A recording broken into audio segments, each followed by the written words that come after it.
የሚሞት መስሎት ለ16 ዓመታት የደበቀኝን ሚስጥር ድንገት ሆስፒታል ውስጥ ነገረኝ።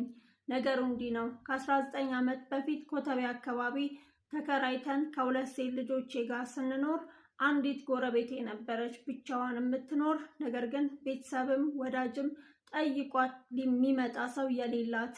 ያ ብቸኝነቷ ወደኛ አቀራረባት። ለእኔ እንደ እህትም እንደ ጓደኛም ሆነች። ልጆቼም በጣም ይወዷታል። ባለቤቴም ያቀርባት ነበረ። እኔ በስራዬ ነርስ ነኝ፣ ባለቤቴ ደግሞ ሹፌር ነበር። ስለዚህም እኔ ስራ በማድርበት ሰዓት አንዳንድ ጊዜ ልጆቼን ትጠብቅልኝ ስለነበር ቅርበታችን የእህትና ማቾች ሆነ። ድንገት ግን ከ3 ዓመት በኋላ እርግዝና ይፈጠርና ታረግዛለች። ከየትና እንዴት ማነው አባቱ አስተዋውቂን፣ መልስ እንጥራሽ ብለን ብንላት አንድ ቀን ነው ማስተዋወቃችሁ፣ ለጊዜው አትጠይቁኝ ትለን ጀመር።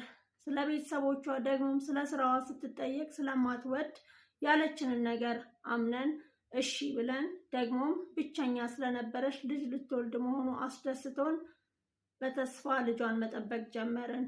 ወሊዷ ሰዓት ላይ ደረሰና ስትወልድ ባጋጠማት የደም መፍሰስ ምክንያት ታርፋለች። ነገር ግን ከመሞቷ በፊት ወንድ ከሆነ ላንተ ነው ክርስትና፣ ሴት ከሆነች ደግሞ ላንቺ እያለች ለኔና ለባለቤቴ ቃል ትገባልን ስለነበረ ካረፈች በኋላ እኛም ወንድ ልጅ ስላልነበረን በጣም በደስታ ተደስተን ልጇን እንደራሳችን አድርገን ባለቤቴ ክርስትና አንስቶት ማሳደግ ጀመርን። ስሙንም እኛ ወጣን፣ ብሎም የአባቱንም ስም የባለቤቴን አድርገን እናሳድገው ጀመረ። የራሳችን ንብረት ኖረን፣ ቤት ኖረን፣ መኪናዎች ኖሩን።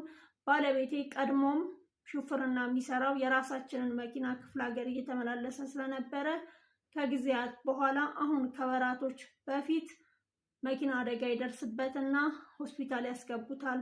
ከዛም ተደውሎ ተጠራን። ቤተሰቦቼን ጨምሮ የእሱን ቤተሰቦች ሆነን በጣም ደንግጠን ከልጆቼ ጋር ተሰብስበን ሄድን።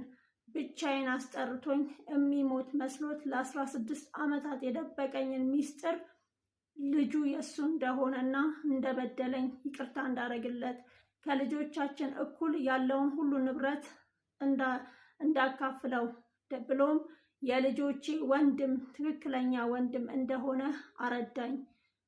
ለነገሩ ልጁ ሚስጥሩን ሁሉ አያውቅም፣ የኛ ልጅ እንደሆነ ነው የሚያውቀው። ስለዚህም በጣም አዘንኩኝ፣ ተሰበርኩኝ። ለዚህ ሁሉ ዓመታት ስበደል ነበረ።